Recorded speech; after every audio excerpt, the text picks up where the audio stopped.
আসসালামু আলাইকুম, স্বাগত জানাচ্ছি আরটিভির দুপুরের সংবাদে। আপনাদের সঙ্গে আছি আমি নুসরাত জাহান রাকা। শেষ হচ্ছে না জ্বালানি তেলের লাইনে দাঁড়িয়ে অপেক্ষার প্রহর। রাজধানীতে মোটরসাইকেল সহ গাড়ি চালকদের এটাই এখন নিত্যদিনের সূচি। তেল সংগ্রহে ঢাকায় পেট্রোল পাম্পগুলোর সামনে আজও মোটরসাইকেল ও গাড়ির দীর্ঘ সারি তৈরি হয়েছে। রয়েছে তেল সরবরাহ নিয়ে নানা অভিযোগও। রাজধানীর অধিকাংশ পাম্প গুরুত্বপূর্ণ মোড় ও সড়কের সংযোগস্থলে থাকায় জ্বালানি নিতে আসা গাড়ির লাইন সরাসরি সড়কে উঠে পড়ে। ফলে আশেপাশের পুরো এলাকায় যান চলাচল ব্যাহত হয়।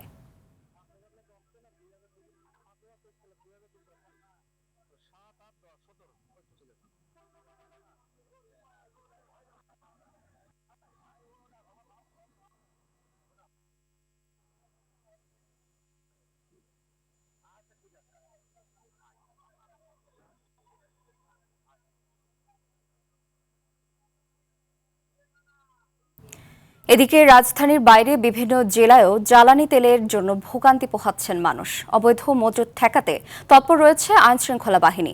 চুয়াডাঙ্গায় অবৈধভাবে জ্বালানি মজুত করা 1000 লিটার ডিজেল জব্দ করা হয়েছে। এ ঘটনায় এক ইউপি সদস্যকে জেল জরিমানা করেছে ভ্রাম্যমাণ আদালত। চাঁপাইনবাবগঞ্জের গোমস্তাপুরে কৃত্রিম সংকট তৈরি করে বিক্রি বন্ধ রাখার অভিযোগে একটি ফিলিং স্টেশনকে 50,000 টাকা জরিমানা করা হয়েছে। নোয়াখালী সদরে বসত বাড়িতে লুকিয়ে রাখা 1200 লিটার পেট্রোল সহ 3 জনকে গ্রেফতার করেছে জেলা গোয়েন্দা পুলিশ। এ সময় একটি পিকআপ গাড়িও জব্দ করা হয়। 3টি প্রতিষ্ঠানকে 85,000 টাকা জরিমানা করা হয়েছে বরিশালের বাবুগঞ্জে।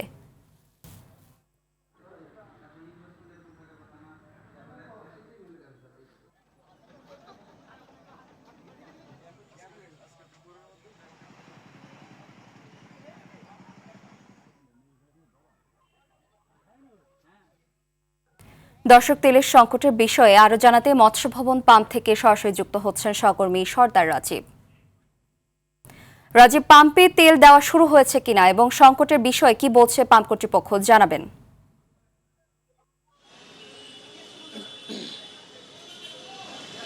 জি রাকা, যেমনটি বলছিলেন, আমি এই মুহূর্তে রয়েছি মৎস্য ভবনের রমনা পেট্রোল পাম্পের সামনে। আমরা যদি একটু দেখাই যে আমাদের ডান পাশেও গাড়ি, বাম পাশেও গাড়ি, অর্থাৎ হোন্ডা এবং প্রাইভেট কারের দখলে পুরো অঞ্চলটি। এবং এই হোন্ডা এবং প্রাইভেট কারের কারণে কিন্তু সড়কের স্বাভাবিক যান চলাচল ব্যাহত হচ্ছে এবং চলাচলে যে যানজট লেগে গেছে, যেহেতু এটি একটি অতি গুরুত্বপূর্ণ সড়ক এবং এই সড়কে কিন্তু ব্যাপক আকারে যানজটের সৃষ্টি হয়েছে এবং সেই যানজট নিরসনে পুলিশের পাশাপাশি এই পেট্রোল পাম্পের কর্মীরা দায়িত্ব রয়েছে। আমরা যেটি জানতে পেরেছি, এখানে সকাল থেকে তেল দেওয়ার নিয়ম থাকলেও মূলত তেল দেওয়া শুরু হয়েছে দুপুরের পর থেকে, অর্থাৎ 12টার পর থেকে তেল দেওয়া শুরু হয়েছে, কেননা তার আগে তেল ছিল না।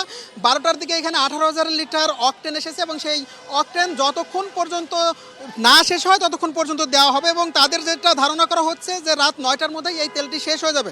আরেকটি কথা বলে রাখি যে এখানে কিন্তু এক প্রকার একটা বাকবিতণ্ডা হচ্ছে সাধারণ হোন্ডা চালক এবং ভিআইপি চালক হিসেবে মাঝে মধ্যে যে দু একজনকে প্রবেশ করার চেষ্টা করছে তাদের সঙ্গে। এছাড়াও আমরা কিন্তু এখানে কিছু সরকারি কর্মকর্তাদেরও বোতলেরও তেল নেওয়ার প্রবণতা দেখছি, তারা নানান যুক্তি দেখাচ্ছেন। আমরা এর আগে ছিলাম শাহবাগের মেঘনা পেট্রোলিয়াম ডিপোতে, অর্থাৎ আমরা যে রমনা পেট্রোল পাম্পে রয়েছে এটি মেঘনা অয়েল কোম্পানির ডিলার পয়েন্ট, এবং আমরা শাহবাগের পরিবাগে ছিলাম, সেখানে মেঘনা মডেল সার্ভিস স্টেশনে ছিলাম, সেটা তাদের নিজস্ব ডিপো। সেখানেও কিন্তু আমরা ব্যাপক অস্থিরতা দেখেছি, সাধারণ চালকদের সাথে ভিআইপি চালকদের বাকবিতণ্ডা চলছে এবং এর থেকে পরিত্রাণের জন্য কিন্তু তারা বারবারই বলছে সরকার থেকে কঠোর নির্দেশনা।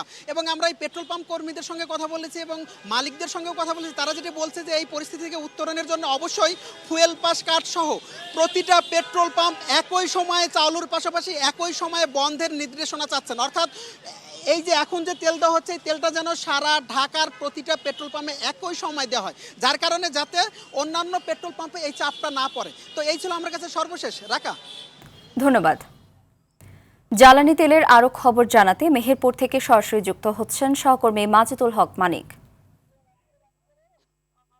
মানে কৃষকরা চাহিদা মতো তেল পাচ্ছে না, এতে বোরো ধান এবং পাট আবাদে কি প্রভাব পড়ছে? এছাড়া যানবাহন চালকরা কি বলছে ব্যাপারে জানাবেন। আমি এই মুহূর্তে লাইনে যে দাঁড়িয়ে আছি সেটি হচ্ছে ছোট ছোট কন্টেনার নিয়ে চাষিরা সেই ভোরবেলা থেকে অপেক্ষা করছেন।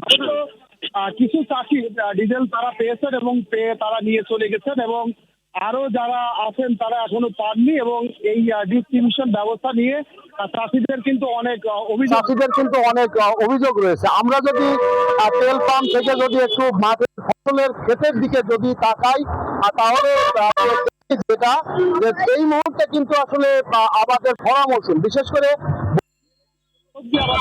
মাঠে চাষ দরকার এবং যে খরা, এই খরায় পানি অন্য যে কোনো সময় চেয়ে বেশি দরকার, সেচের পানি। কিছুদিন ধরে আমাদের মোটামুটি যে বৈদ্যুতিক সেচ পাম্প ছিল সেটি নির্ভর ছিল, চাষিরা স্বস্তিতে ছিলেন, কিন্তু গত কয়েকদিন ধরে যে হারে লোডশেডিং শুরু হয়েছে তাতে কিন্তু চাষিরা এখন মাথায় হাত বসেছেন এবং চাষিরা বলছেন যে তারা ডিজেল নির্ভর বা সেচের দিকে তারা গিয়েছিলেন, কিন্তু তারা ডিজেল পরিমাণ মতো না পাওয়ায় সেই ক্ষেত্রে ব্যাহত হচ্ছে। অন্যদিকে তীব্র লোডশেডিং এর কারণে চাষি কিন্তু মারাত্মকভাবে ফসল বা যে উৎপাদন বিপর্যয়ের আশঙ্কা করছেন। আমরা বৈদ্যুতিক যে সমস্যাগুলো পল্লী বিদ্যুতে আমরা খবর নিয়েছি, তারা বলছেন যে প্রায় মানে অর্ধেক চাহিদার অর্ধেক পরিমাণ বিদ্যুৎ তারা জাতীয় গ্রিড থেকে পাচ্ছেন, যে বিদ্যুৎ দিয়ে ঘন্টা প্রায় 12 ঘন্টা পর্যন্ত তাদের লোডশেডিং করতে হচ্ছে।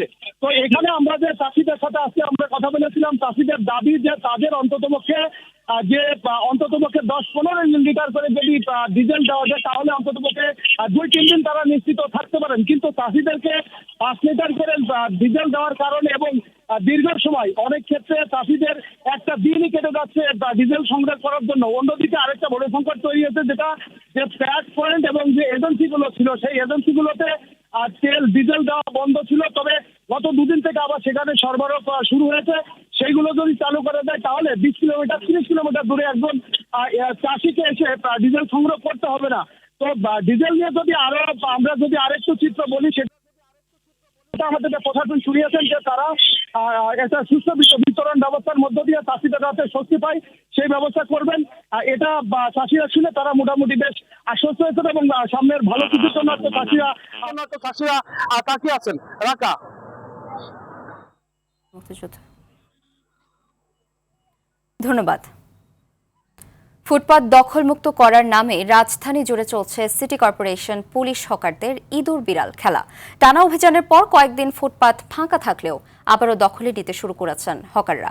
পুনর্বাসন ছাড়া এমন অভিযান সফল হবে না বলছেন বিশেষজ্ঞরা। সিটি কর্পোরেশন বলছে পুনর্বাসনের পর আরও কঠোর হবে তারা। সাকিবুর রহমানের রিপোর্টে থাকছে বিস্তারিত। এপ্রিলের 1 তারিখ থেকে ঢাকঢোল পিটিয়ে পুরো রাজধানী জুড়ে ফুটপাত ও সড়কের পাশে অবৈধ দোকান উচ্ছেদে নামে ডিএমপি। তারপর সপ্তাহখানেক ফাঁকা থাকার পর আবারও কিছু জায়গায় দোকান নিয়ে বসতে শুরু করেছে হকাররা। রাজধানীর ব্যস্ততম এলাকা ফার্মগেটে গেল সপ্তাহে ফুটপাত দখলমুক্ত করতে অভিযান চালায় ডিএমপি। তবে পরের সপ্তাহে ফিরতে শুরু করে পুরনো দৃশ্য। মিরপুর 10 গোলচত্বর এলাকায় অভিযানের পাশাপাশি হকারদের সচেতন করে সিটি কর্পোরেশন। সপ্তাহের ব্যবধানে সেখানেও দেখা যায় আগের রূপ। আমাদের বইলে গেছে, আমরা তারপর সরাই ফেলছি।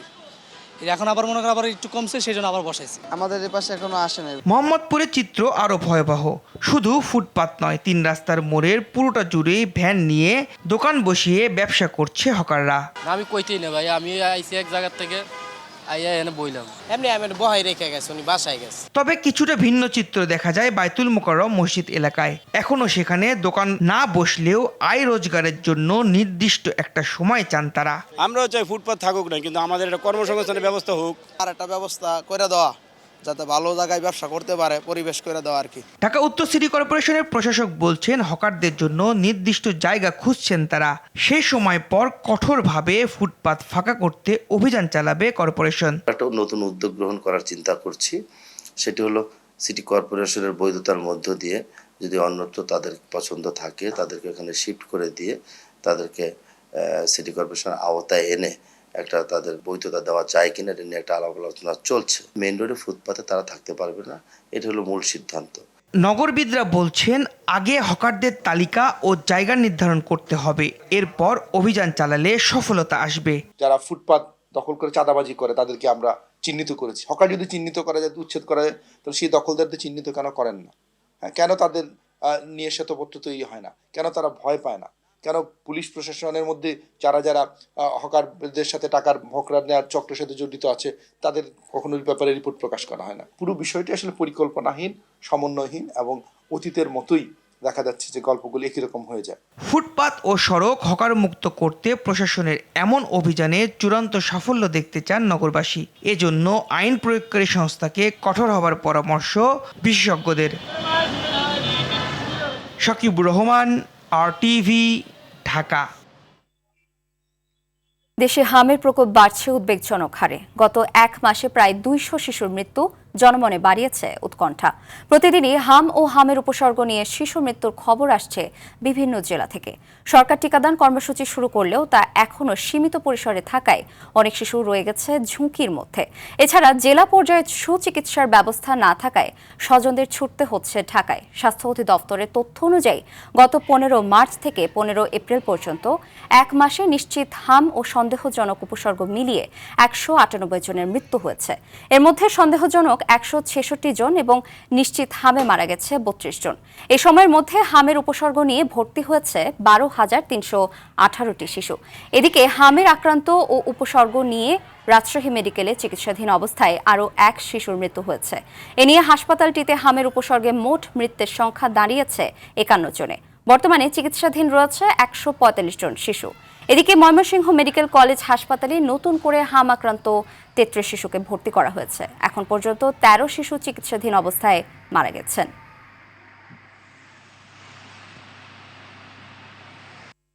কি সমস্যা? জ্বরে যাচ্ছে না, গায়ে প্রচুর জ্বর। আপনার 103 ডিগ্রি জ্বর, 2 ডিগ্রি, 100 ডিগ্রি। প্রায় 10-12 দিন আগে থেকে জ্বর ঠান্ডা। এখানে 5-6 দিন আগে আইসে চিকিৎসা নিয়েছি, বলছে হাম আর নিউমোনিয়া। চাপায়ে 4 দিন থেকে আবার ওখানে ভালো হয়নি, আবার এখানে পেঠিয়ে দিয়েছে। 4 দিন ধরে আছি, একটু জন্য হালকা ভালো হয়েছে। দর্শক, সংক্রামক ব্যাধি হামের আরও খবর জানাতে ময়মনসিংহ থেকে সরাসরি যুক্ত হচ্ছেন সহকর্মী বিপ্লব বসাক। বিপ্লব, দিন দিন হামে আক্রান্ত রোগীর সংখ্যা বেড়েই চলছে। চিকিৎসকরা এ ব্যাপারে কি বলছেন?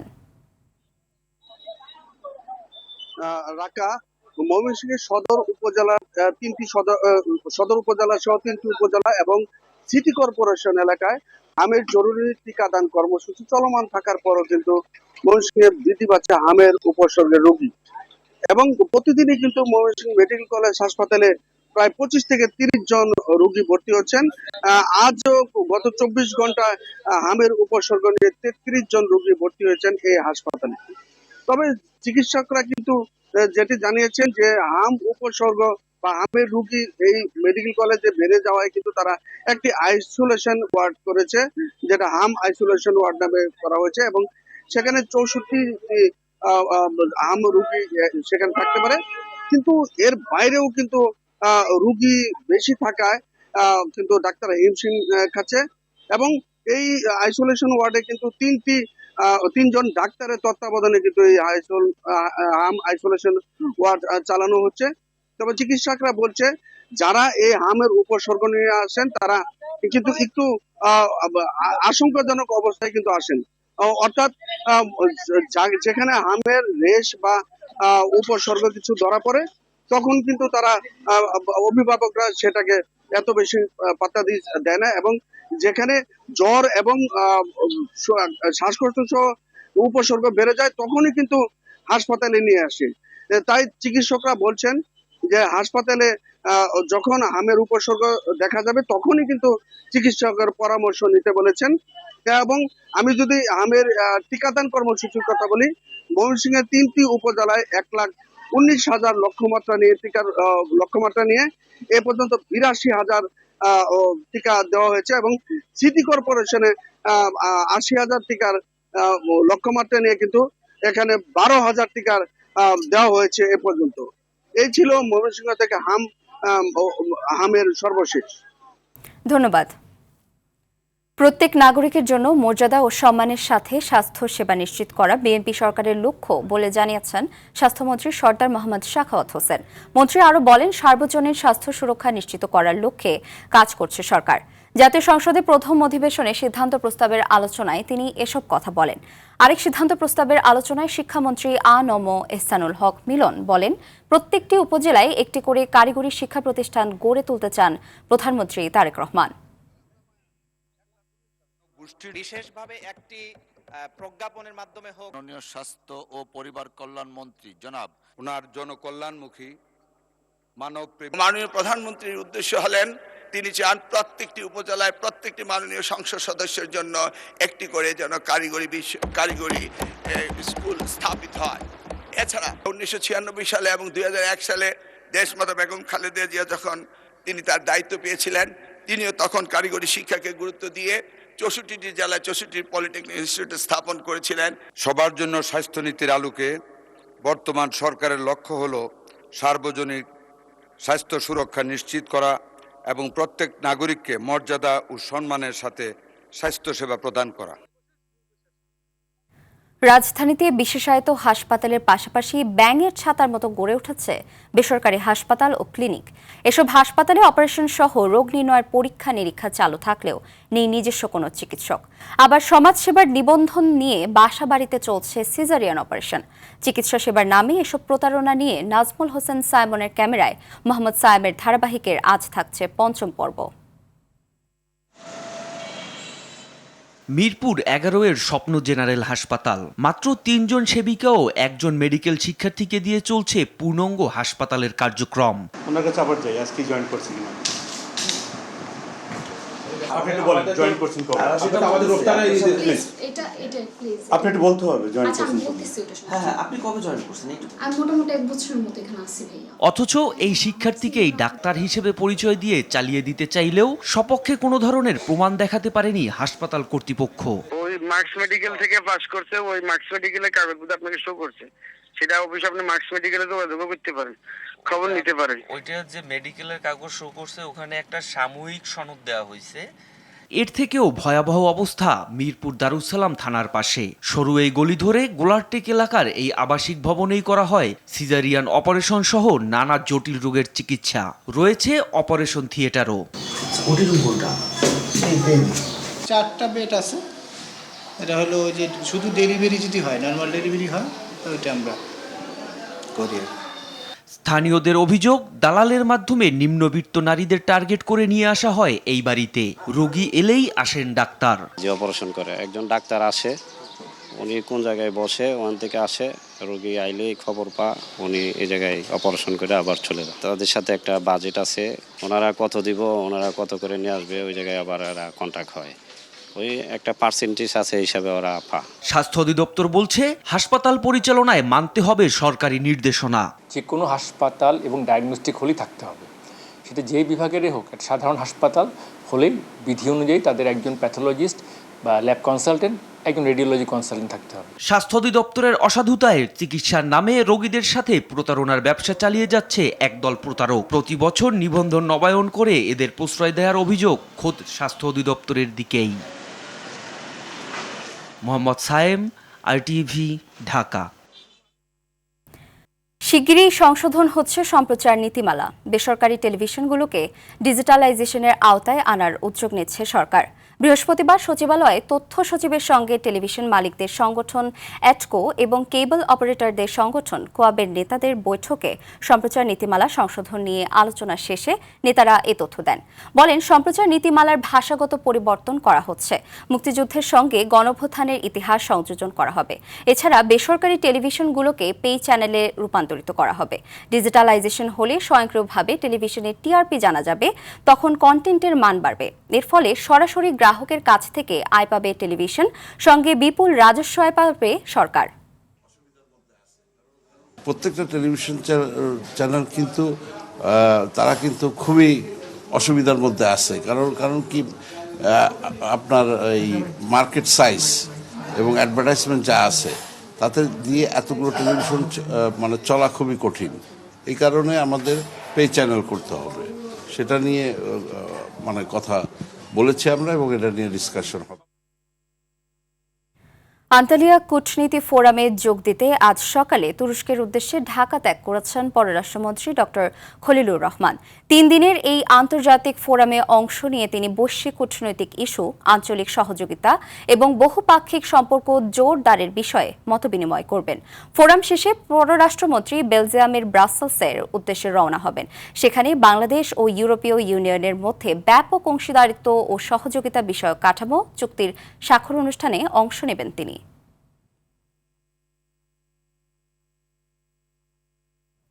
জাতীয় পর্যায়ে গৌরবোজ্জ্বল ও কৃতিত্বপূর্ণ অবদানের স্বীকৃতি স্বরূপ দেশের 15 জন বিশিষ্ট ব্যক্তি ও 5 প্রতিষ্ঠানকে স্বাধীনতা পুরস্কার 2026 পদক তুলে দেবেন প্রধানমন্ত্রী তারেক রহমান। আজ বিকেল 4টায় ওসমানী স্মৃতি মিলনায়তনে এই পদক তুলে দেবেন তিনি। এবছর স্বাধীনতা, গণতন্ত্র, নারী শিক্ষা সহ দেশ গঠনের সার্বিক অবদানের জন্য প্রয়াত প্রধানমন্ত্রী খালেদা জিয়াকে স্বাধীনতা পুরস্কারের জন্য মনোনীত করা হয়েছে। এছাড়াও এবার রাজধানীর মাইলস্টোন অ্যান্ড স্কুল কলেজের যুদ্ধবিমান দুর্ঘটনায় নিহত শিক্ষক মাহিরিন চৌধুরীকে মরণোত্তর পদক দেওয়া হবে। স্বাধীনতা পুরস্কার দেশের সর্বোচ্চ জাতীয় ও রাষ্ট্রীয় পুরস্কার। স্বাধীনতা ও মুক্তিযুদ্ধ সহ বিভিন্ন ক্ষেত্রে অবদানের স্বীকৃতি হিসেবে এই পুরস্কার দেওয়া হয়।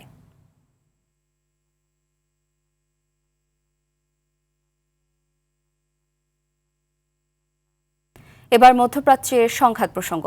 ইরান যুদ্ধের স্থায়ী ইতি টানতে কূটনৈতিক প্রচেষ্টা অব্যাহত রেখেছে পাকিস্তান। দুপক্ষের নতুন আলোচনার সম্ভাবনা নিয়ে ইরানের কর্মকর্তাদের সঙ্গে আলাপ করেছেন পাকিস্তানের সেনাপ্রধান। আর জেদ্দায় সৌদি যুবরাজের সঙ্গে বৈঠক করেছেন প্রধানমন্ত্রী শাহবাজ শরীফ। তবে হরমুজ ও অন্যান্য নৌরুটে ইরান ও যুক্তরাষ্ট্রের পাল্টাপাল্টি অবরোধে পণ্য রপ্তানি ও জ্বালানি পরিবহন স্থবির হয়ে পড়েছে। এর মধ্যেও প্রেসিডেন্ট ডোনাল্ড ট্রাম্পের যুদ্ধ ক্ষমতা সীমিত করার প্রস্তাব পাশে ব্যর্থ হয়েছে মার্কিন সিনেট। বিস্তারিত সামিল শিহাবের রিপোর্টে। ইরান ও যুক্তরাষ্ট্রের মধ্যে নতুন করে আলোচনার পরিবেশ তৈরি করতে চায় পাকিস্তান। এ লক্ষ্যে সেনাপ্রধান আসিম মনিরের নেতৃত্বাধীন একটি উচ্চ পর্যায়ের দল ইরানে গিয়ে দেশটির কর্মকর্তাদের সঙ্গে বৈঠক করেছেন। হোয়াইট হাউসের মুখপাত্র ক্যারোলাইন লেভিট ইঙ্গিত দিয়েছেন, এই দুই দেশের পরবর্তী পর্যায়ের বৈঠকগুলো আবারও ইসলামাবাদে অনুষ্ঠিত হতে পারে। We remain very much engaged in these negotiations, in these talks. You heard from the Vice President directly and the President this week that these conversations are productive and ongoing, and that's where we are right now. অন্যদিকে সংঘাত দমন ও আঞ্চলিক শান্তি প্রতিষ্ঠার লক্ষ্যে Saudi আরবের জেদ্দায় যুবরাজ মোহাম্মদ বিন সালমানের সঙ্গে সাক্ষাৎ করেছেন পাকিস্তানের প্রধানমন্ত্রী শাহবাজ শরীফ। এ সময় পাকিস্তানে যুক্তরাষ্ট্র ও ইরানের মধ্যকার আলোচনা এবং আঞ্চলিক ও আন্তর্জাতিক বিভিন্ন বিষয় নিয়েও আলোচনা করেন দুই নেতা। এদিকে মার্কিন সিনেটে আবারও ব্যর্থ হয়েছে ট্রাম্পের যুদ্ধ ক্ষমতা সীমিতকরণ প্রস্তাব। যুদ্ধ শুরুর প্রায় 7 সপ্তাহের মাথায় এটি ছিল এ নিয়ে চতুর্থ উদ্যোগ, যেখানে 47 জন প্রস্তাবের পক্ষে এবং 52 জন এর বিপক্ষে ভোট দেন। তবে ইসরায়েলে যুক্তরাষ্ট্রের অস্ত্র বিক্রি বন্ধে মার্কিন সিনেটে আলাদা ভোটাভুটির উদ্যোগ নিয়েছেন মার্কিন সিনেটর বার্নি স্যান্ডার্স। ইসরায়েলের সঙ্গে সামরিক সহযোগিতা বন্ধের আহ্বানও জানিয়েছে আন্তর্জাতিক মানবাধিকার সংস্থা অ্যামনেস্টি ইন্টারন্যাশনাল। ইরান যুক্তরাষ্ট্র শান্তির পথে হাঁটলেও লেবানন ও ইসরায়েলের সংঘাত অব্যাহত রয়েছে। এর মধ্যে নতুন করে একদিনে 39টি লক্ষ্যবস্তুতে আঘাত হানার দাবি করেছে হিজবুল্লাহ।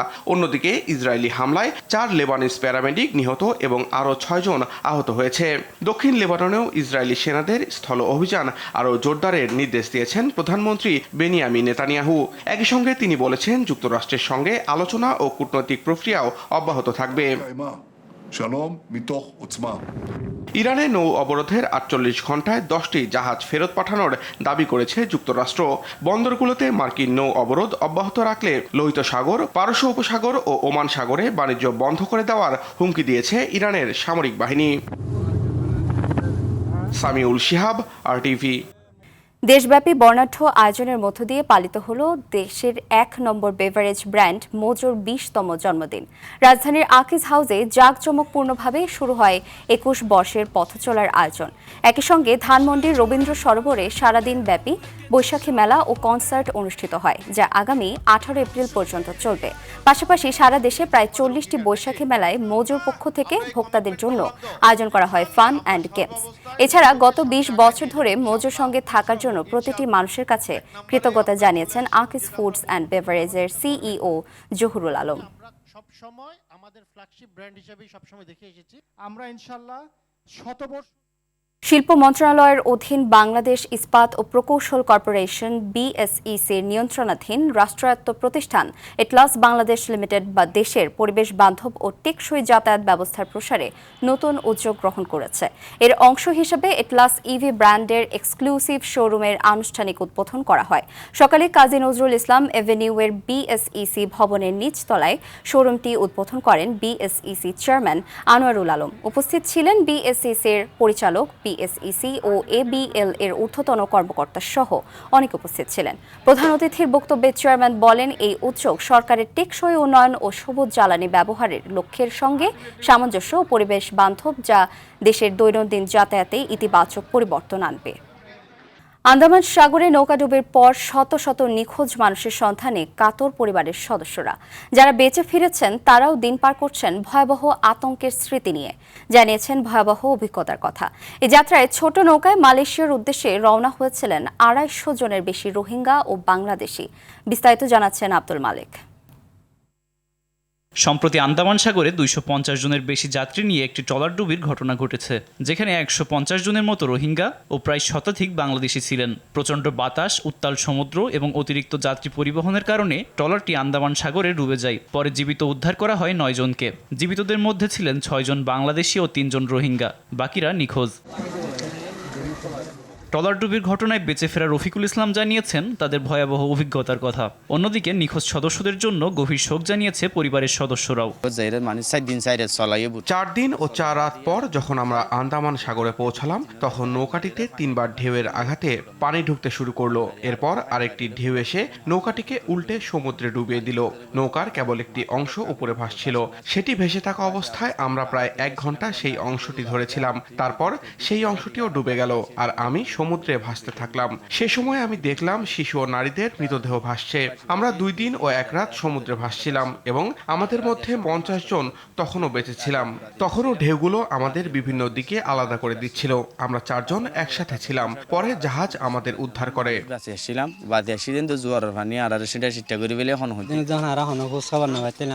আমার ভাইয়ের কোনো খবর না পাওয়ায় আমরা নিজেদের সান্ত্বনা দিতে পারছি না। তার জন্য কাঁদতে কাঁদতে আমার মা অসুস্থ হয়ে পড়েছেন। এখন সে বেঁচে আছে কি নেই সে সম্পর্কে আমাদের কোনো ধারণা নেই। রফিকুল ইসলাম আরও জানায়, নৌবাহিনীর টহল এড়ানোর চেষ্টায় যাত্রীদের মাছ ও জাল রাখার ছোট জায়গায় ঢুকতে বাধ্য করেছিল। সেখানে অক্সিজেন স্বল্পতায় নৌকা ডোবার আগেই প্রায় 30 জনের মতো মারা গিয়েছিল। জাতিসংঘের মতে নৌকাটি 4 এপ্রিল বাংলাদেশের টেকনাফ থেকে মালয়েশিয়ার উদ্দেশ্যে যাত্রা শুরু করে। আব্দুল মালিক, RTV। দর্শক, দুপুরের সংবাদ এই পর্যন্তই। জেলা সংবাদ বিকেল 4:45টায় দেখার আমন্ত্রণ রইল। ধন্যবাদ সবাইকে।